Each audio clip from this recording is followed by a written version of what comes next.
بڑی فضیلت والی، 10 راتیں بھی بڑی عظمت والی۔ قرآن مجید میں اللہ تبارک و تعالیٰ نے سورہ فجر میں ارشاد فرمایا والفجر ولیال عشر۔ یہ سورہ فجر کی پہلی 2 آیتیں اللہ پاک فرماتا ہے کہ قسم ہے صبح کے وقت کی اور قسم ہے 10 راتوں کی۔ یہ صبح کا وقت کون سا صبح کا وقت ہے اور راتوں سے کون سی 10 راتیں ہیں؟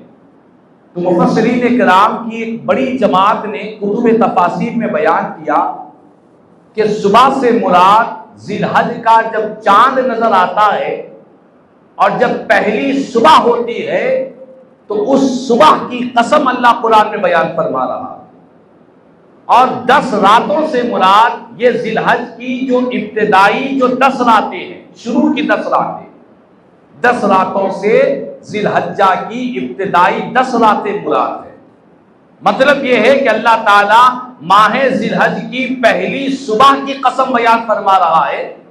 اور ماہ ذی الحج کے ابتدائی 10 راتوں کی قسم قرآن میں بیان کر رہا ہے۔ تو خالق کائنات جن راتوں کی قسم قرآن میں بیان کر رہا ہے وہ راتیں کوئی معمولی تو نہیں ہوگی، کوئی عام راتیں تو نہیں ہوگی،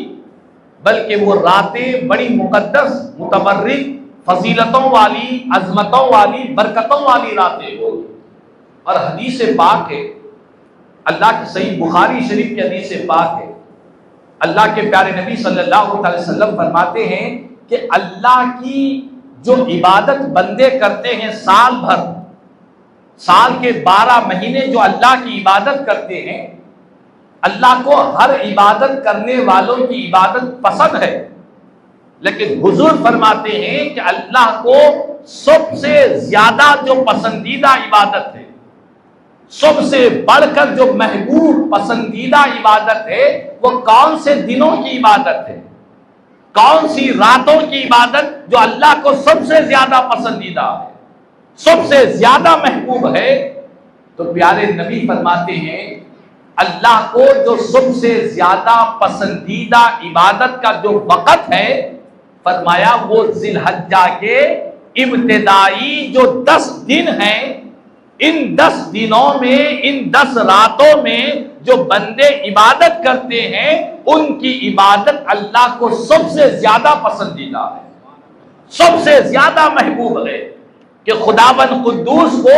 ایسی عبادت اور ایسی نیکی بہت زیادہ پسند ہے جو ان ابتدائی 10 دنوں میں کی جانے والی ہے۔ تو معلوم یہ ہوا ہمارے خالق و مالک کو سب سے زیادہ پیاری عبادت کا جو وقت ہے وہ وقت آ چکا ہے، وہ ٹائم آ چکا ہے کہ ہمارا رب، ہمارا خالق، ہمارا مالک، ہمارا رازق جو لمحہ لمحہ ہم پر اس کے احسانات کی بارش ہو رہی ہے، لمحہ لمحہ اس کا کرم نوازشیں ہو رہی ہے، جس رب نے ہم کو بے جان زندگی سے جان دی ہے، ہم کو دنیا میں عزت اور پہچان دی ہے، ہم کو زندگی گزارنے کے سارے ساز و سامان دیے ہیں، اس رب کو سب سے زیادہ پسندیدہ محبوب جو عبادت ہے وہ انہی 10 دنوں کی عبادت زیادہ محبوب ہے۔ تو بندوں کے لیے، ہم بندوں کے لیے یہ وقت انتہائی اہمیت والا وقت ہے، چونکہ یہ وقت اللہ کو محبوب ہے، رب کو پسندیدہ ہے کہ اس وقت میں اللہ کی عبادت کی جائے۔ اور حضور پاک علیہ السلام نے جب یہ بات بیان کی تو کسی صحابی نے عرض کیا کہ حضور اللہ کو اس کی نیکیاں اتنی پسند ہیں، کیا جہاد سے بڑھ کر، کیا جہاد سے زیادہ یہ نیکیاں پسند ہیں؟ حضور نے فرمایا کہ ہاں، جہاد سے بڑھ کر اللہ کو یہ عبادت زیادہ پسند ہے، سوائے اس شخص کے جو اللہ کی راہ میں گیا، اپنی جان بھی قربان کر دیا، اپنی مال بھی قربان کر دیا، سوائے اس شخص کے، فرمایا کہ ذی الحج کی عبادت اللہ کو جہاد سے زیادہ پسندیدہ عبادت ہے۔ تو بہرحال یہ موقع، یہ لمحات، یہ وقت، یہ ٹائم انتہائی قیمتی وقت ہے۔ اور جامع ترمذی شریف کی حدیث پاک ہے، میرے آقا فرماتے ہیں کہ جو ماہ ذی الحج کے ابتدائی عشرے میں، پہلے عشرے میں جو 9 دن ہوتے ہیں ان 9 دنوں میں کوئی ایک دن بھی روزہ رکھتا، ایک دن بھی روزہ رکھتا ہے، اللہ تعالیٰ ایک روزے کے بدلے اسے 1 سال کے روزوں کا ثواب عطا فرمائے گا۔ روزہ ایک رہ رہا ہے، ثواب کتنا؟ 1 سال کے روزوں کے برابر اللہ ثواب عطا فرمائے گا۔ اور کوئی خوش نصیب 2 روزے رکھے گا، اسے 2 سال کے روزوں کا ثواب۔ کوئی خوش نصیب 3 روزے رکھے گا، اسے 3 سال کے روزوں کا ثواب۔ اور کچھ ایسے سعادت مند ہیں جن کو میں جانتا ہوں جو ذی الحج کا چاند نظر آتے ہی پورے 9 دنوں کے روزہ رکھا کرتے ہیں۔ بڑے خوش نصیب ہے، سعادت مند ہے وہ جو 9 دن روزہ رکھتے ہیں اور ان کی نیکیوں میں 9 سال کے روزوں کا اللہ ثواب عطا فرمائے گا۔ تو یہ موقع ہے، یہ لمحات، یہ ٹائم، یہ وقت ہمارے لیے اللہ کو راضی کرنے کا ایک بہترین موقع ہے۔ ہم سب کو اس سے غنیمت سمجھنا چاہیے۔ یہ بات تو میں نے دن کی ہے، اب آئیں اس کی راتوں کی طرف۔ حدیث پاک میں میرے آقا کریم صلی اللہ علیہ وسلم فرماتے ہیں، جامع ترمذی شریف کی حدیث پاک ہے، میرے آقا فرماتے ہیں کہ ماہ ذی الحج کی جو شروع کی 10 راتیں ہیں، ابتدائی جو 10 راتیں ہیں، ایک رات میں عبادت کرنے والے کو، رات میں قیام کرنے والے کو، اللہ کی بارگاہ میں رجوع رہنے والے کو، رات میں عبادت کرنے والے کو اللہ تعالیٰ شب قدر میں عبادت کے برابر ثواب عطا فرمائے گا۔ شب قدر کون سی شب قدر؟ جو رمضان کے آخری عشرے میں ہوتی ہے، جس کو تلاش کرنے کا حکم دیا گیا، جو شب قدر جس کے بارے میں قرآن کہتا ہے کہ 1000 مہینے کی راتوں سے بہتر رات ہے۔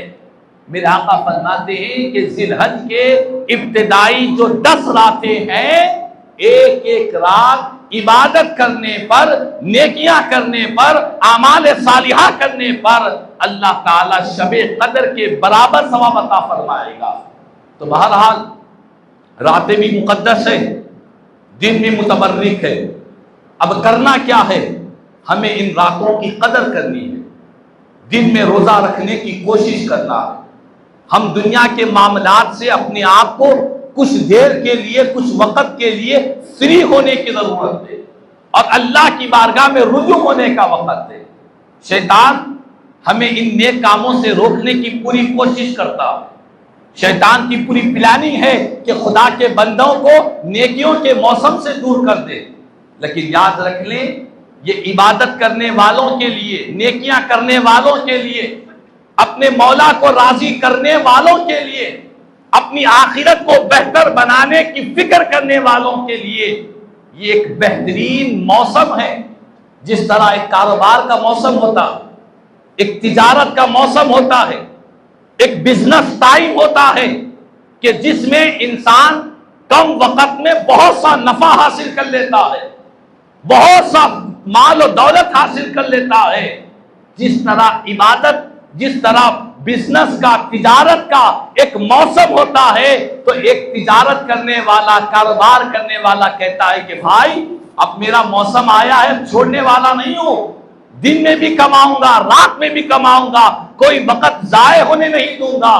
ایک بزنس مین، ایک تاجر اپنی تجارت کے موقع کو ضائع ہونے نہیں دیتا۔ ٹھیک اس سے بڑھ کر اپنی آخرت کو بہتر بنانے والوں کے لیے اللہ پاک نے ایک موسم عطا فرمایا ہے۔ ایک رات عبادت کر رہے ہیں تو شب قدر میں عبادت کا ثواب مل رہا ہے۔ اگر کوئی خوش نصیب پوری 10 راتوں میں عبادت کرے گا، 10 راتوں میں اللہ کی بارگاہ میں رجوع رہے گا، توبہ کرے گا، استغفار کرے گا، اللہ سے معافی مانگے گا، اللہ کو یاد کرے گا، اللہ 10 راتوں میں عبادت کرنے والے کو 10 شب قدر میں عبادت کا ثواب عطا فرمائے گا۔ تو یہ موقع میرے لیے اور آپ کے لیے، ہم سب کے لیے، ہماری زندگیوں کے لیے ایک بہترین موقع ہے۔ اس موقع کو ہمیں ہاتھ سے جانے نہیں دینا، اس کو غنیمت سمجھنا، جتنا ہو سکا نیک اعمال کرنا،